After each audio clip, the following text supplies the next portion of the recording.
Olá, cursistas de Geoestatística, eu sou o professor Luiz Paulo e nesse vídeo nós vamos introduzir o tema crigagem. A crigagem, juntamente com o variograma, constituem assim, o par de conceitos básicos em qualquer estudo de geoestatística. Assim como nós vimos só alguns aspectos do variograma, por exemplo, somente no plano, somente o caso isotrópico, entre outras limitações. Também a crigagem, por uma questão, né, de concisão, de tempo que a gente tem limitado, nós vamos ver também só alguns aspectos. Vamos ver somente a crigagem ordinária, também no plano, e com alguns parâmetros também que serão limitados no nosso estudo, mas que já serão suficientes para que vocês tenham uma noção do que se trata, qual é o alcance da crigagem. A crigagem é um processo de estimação espacial voltada para o atributo que você está estudando. Então, ao invés de você estimar os parâmetros do variograma, como nós vimos aí no tópico passado, agora nós vamos estimar o valor do atributo numa posição aonde ele não foi amostrado. Esse slide ilustra qual é a situação que a gente vai aplicar a crigagem. Você tem um reticulado, e nesse reticulado você está interessado em estimar o atributo na posição dos nós, que estão regularmente espaçados aí nessa região aí do plano. E você dispõe de alguns dados na sua amostra onde aquele atributo foi medido. E o teu problema é exatamente com base nos seus dados e no modelo de variograma que você ajustou, calcular uma estimativa para o valor do atributo. Essa estrutura regular é o que a gente chama de um modelo digital. Se o atributo for elevação, será um modelo digital do terreno. Se for uma pressão, ou se for uma temperatura, ou se for um teor, vai ser um modelo digital de cada atributo em particular. Essa estrutura, esse modelo digital, é que serve de base para as ações de grafismo. Você vai ver um mapa de densidade, né, ou alguns chamam de mapa de calor, você pode fazer uma seção, você pode fazer um diagrama de bloco, nós vamos ver o diagrama de bloco, e uma série de outras aplicações gráficas. Você pode fazer cálculos, você pode fazer cubagem, que se você tiver a base e o topo da formação, você tem um sólido que você consegue calcular o volume, né, numericamente. Então, normalmente, essa estrutura é a mais utilizada nos pacotes, uma estrutura regular. Ela pode ter um contorno irregular. Você faz uma espécie de máscara, né? Porque não necessariamente as áreas que você está trabalhando vão ser retângulos. Elas geralmente têm um contorno irregular. Mas aí você faz uma máscara e obtém o valor do atributo nos nós correspondentes, e eles servem de base para as aplicações gráficas. Essa informação é importante para quem nunca trabalhou com esses tipos de pacotes, às vezes não sabe que isso é feito. Uma outra estrutura também que é muito utilizada em pacotes é a triangulação, mas nós não vamos ver aqui, mas ela também é bastante utilizada. Bom, o nome crigagem vem do sobrenome de Daniel Krige, um dos mais importantes engenheiros de minas da África do Sul, e com quem o Georges Materon, um engenheiro de minas francês, teve oportunidade de trabalhar por um certo período. E, com base nas ideias do Daniel Krieg, o Jorge Matterhorn desenvolveu esse estimador, que esquematicamente é bastante simples, como vocês podem ver no livro-texto. É uma combinação linear dos valores do entorno, né, daquele local onde você quer fazer a sua estimativa. Então você vai pegar uma vizinhança daquele ponto e vai fazer uma combinação linear daqueles valores. Essa combinação linear, que está aí com os coeficientes lambda, a escolha desses coeficientes, ela obedece duas condições que nós já vimos lá naquela introdução aos estimadores: a não tendenciosidade e o mínimo erro quadrático.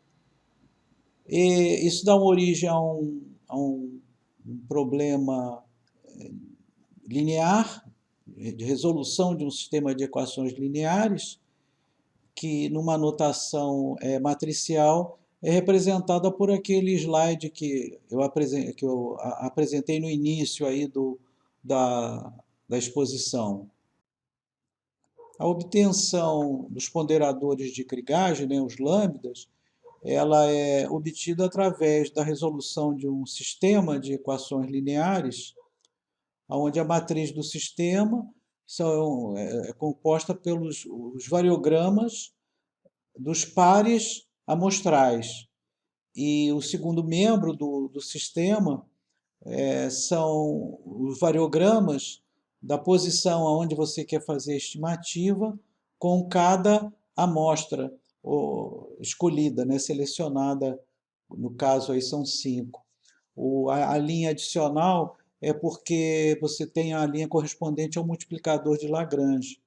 Quem estudou bem o curso de cálculo sabe que num problema de máximos e mínimos com várias variáveis, né, você usa a teoria dos multiplicadores de Lagrange. No caso, aqui a restrição é só uma, é a restrição de não tendenciosidade. Então, você só tem um multiplicador de Lagrange. Nessa página do livro, vocês têm a versão analítica, né, a não matricial, tanto para o variograma como para o covariograma, né? Lembra que a gente apresentou tanto o variograma, né, com uma medida de dissimilaridade, e o covariograma com a medida de similaridade. A fórmula de Krigage, porque existem várias fórmulas de Krigage. A fórmula de Krigage que a gente viu é a que a gente chama de Krigage ordinária, porque ela não precisa da informação da média do campo que você está estudando. Se você tiver a informação da média no campo que você está trabalhando, aí você tem um outro tipo de Krigage chamado Krigage simples. E você tem outros tipos, você tem a Krigage universal, você tem a Krigage com deriva, você tem Krigage com trend, você tem uma série de modelos de Krigage. A gente só vai ver o Krigage ordinária e a Krigage da indicatriz mais adiante. Nesse desenho que vocês estão vendo, que é um mapa de densidade, uns chamam também de mapa de calor, ele foi obtido a partir de um grid, como aquele que nós vimos no slide, né? De toda essa área, que é uma parte de uma margem do rio Moise, né? Quem fez na P1 trabalhou com o rio Moise deve estar reconhecendo o desenho. E claro que aí houve uma máscara, né, porque é um contorno que não é regular, não é um retângulo, e com base no grid, você tem aplicativos gráficos que, por exemplo, fazem um mapa de densidade. E é muito rápida a interpretação, né, porque onde está mais claro log do teor, né, log do teor de zinco, ele é mais claro, onde tem menos é mais escuro. E o que acontece é que essa margem ela é alagada, né, a subida do nível do rio, a descida do nível do rio, e vai se depositando mais perto assim né, na parte mais que margeia mais o rio, fica mais contaminado. Mas tem um ponto, né, uma área mais afastada que também tem uma concentração maior de zinco. Isso é porque essa área ela tem uma depressão. Se vocês depois compararem com a elevação, vocês vão ver que ali tem uma depressão. Isso significa que quando há uma cheia e depois há um refluxo, né? Aquela parte da depressão ela vai concentrando zinco também, né? Então, são mapas que são muito úteis, né, para interpretação. Nós vamos ver também o diagrama de bloco, e esse mapa aí também vocês veem que tem já a escala, tem a orientação geográfica, enfim, você pode colocar legendas, você pode colocar símbolos, né? Você pode fazer bastante coisa, pode ficar um mapa padrão, né, de interpretação mesmo. Esse gráfico já é o diagrama de bloco do teor de cádmio no dataset Jurá. Então, quem trabalhou com cádmio, né, na P1 também pode olhar e procurar identificar no diagrama de bloco o que ele observou, por exemplo, no bubble plot. O desafio do diagrama de bloco é que você tem que escolher adequadamente, né, o azimuth, a inclinação e a distância para que o desenho seja informativo. Mas isso computacionalmente é muito rápido, ele faz esse desenho muito rapidamente. Eu não mencionei, mas você tem também os mapas de isopletas, né? De contorno, o isocontorno. A krigagem da indicatriz é um outro tipo de krigagem. E para ela ser feita, você precisa transformar o seu atributo, a sua variável original, em uma variável indicatriz. E para isso, você tem que escolher um limiar. Na verdade, essa prática, né, com a indicatriz ela é feita assim com vários limiares, mas vamos nos fixar somente em um. Digamos que seja, se você está pensando, avaliando uma jazida, vamos pensar que esse limiar seja o teor de corte, né? Então, você, se tiver abaixo desse teor de corte, a variável indicatriz vai ser 1, se tiver acima, vai ser 0. Essa é a convenção. Então, você transforma os teus dados de teores em uma sequência de zeros e uns. Está representado no gráfico embaixo, em pontinhos vermelhos, o variograma dessa nova variável, que é a variável da indicatriz. Você ajusta um variograma, modelo potência, que é simplesmente o H elevado a uma potência, né? Uma potência com um valor qualquer, não é só valor inteiro, né? E é feito esse ajuste. O ajuste vai permitir determinar o valor desse expoente. E você vai usar esse variograma para o sistema de krigagem, né? Para fazer as interpolações. Então, agora, o mapa de krigagem não dá mais o valor do atributo, né? Porque tudo foi transformado em zeros e uns. Ele dá o que a gente chama de um mapa de probabilidade. E quanto mais escuro for, menor é a probabilidade do atributo ficar abaixo do limiar. E quanto mais claro, maior é a chance dele ficar abaixo desse limiar. No caso aí do MOISE, o foco é ambiente, né? Não é mineração, não é uma jazida, é ambiente. Então você vê que na margem e lá naquela depressão que eu mencionei no momento anterior, a chance de ficar abaixo do limiar lá de controle é muito baixa, porque ali está com muita concentração de metal pesado. Então, esses mapas de probabilidade são muito úteis para a interpretação. Eu mencionei que a krigagem ela tem vários parâmetros, e um deles é se ela é uma krigagem global ou local. O que vem a ser isso? A krigagem é dita global quando ela usa todas as amostras do campo. E os exemplos que nós mostramos foi o caso. Ela usou todos os dados, se fosse o MOIS ou o DataJural, usou todas as amostras para fazer as interpolações nos nós do grid. E ela é local quando você limita. Você pode limitar pelo número de pontos, pela distância. Então você já pega uma vizinhança. A global ela é mais suavizada, mas dá um desenho mais, digamos, agradável, né? Palatável.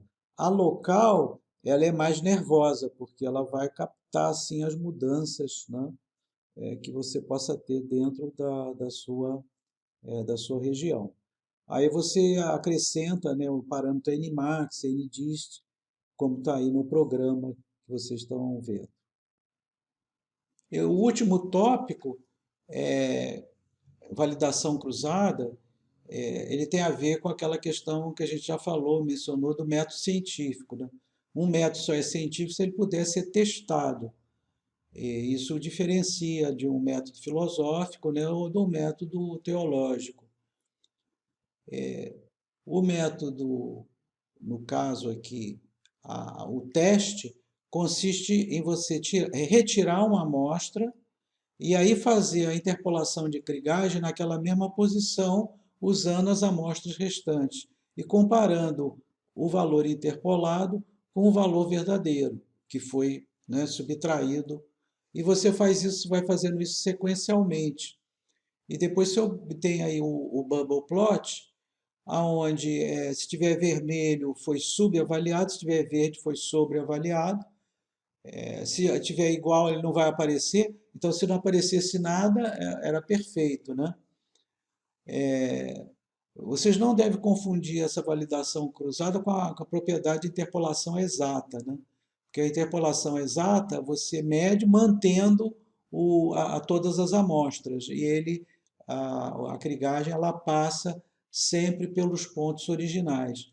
A validação cruzada você retirou da amostra aquela informação. Então é uma boa maneira para você aferir assim a potência, né, do teu interpolador naquela área.